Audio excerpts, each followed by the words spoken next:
Hi Ruth, welcome to the Radio Times cover party. Are you having a nice night? I'm having a lovely time, really lovely. I came to the Radio Times covers party about 10, 12 years ago when Gavin and Stacey had another cover.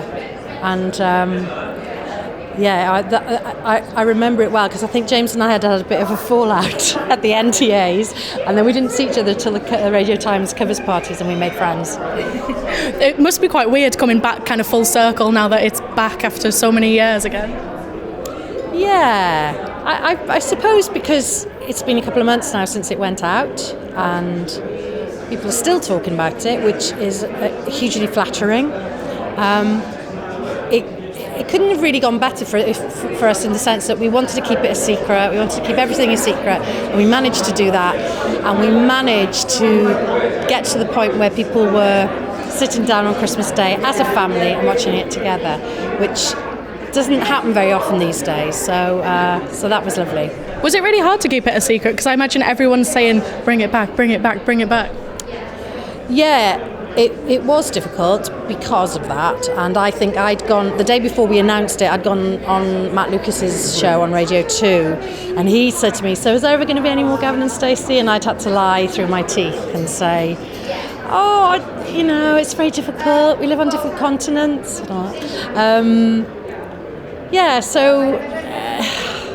don't know, people are still talking about it now, and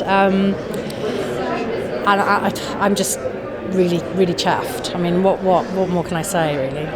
And do you think there'll be another long wait before we get any more, if we get any more? I wish I could answer that question, but I just can't. At the moment, there are no plans.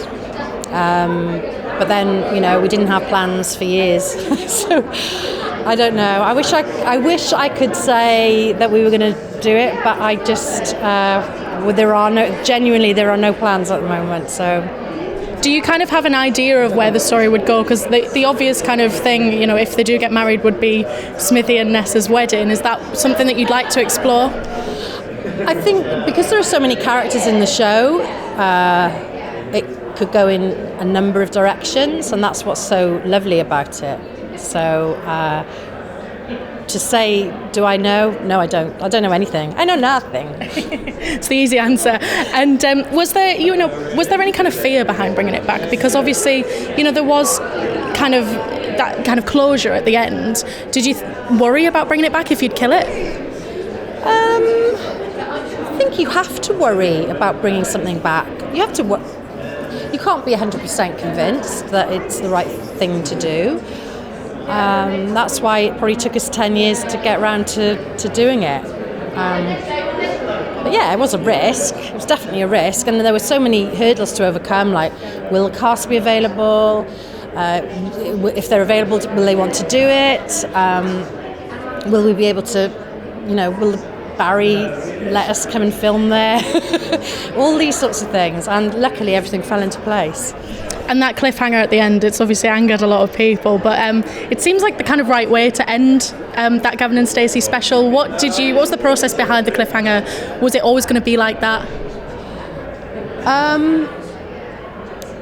Well, we went down lots of different roads with the story and where it would end, and it just was the most natural way to finish it, because who knows what Smithy said next. I just loved on Christmas Day watching it with David, and I watched it with James and Julia and the family, and James's sister hadn't seen it before, and she literally went, "What? No!" And that was really satisfying, though it did feel a little bit mean as well. I think the whole nation screamed no. Yeah. But just finally, a lot of fans are wondering how Dave coaches is. Oh, I don't know. Maybe he. What's that program? Coach trip. Yeah.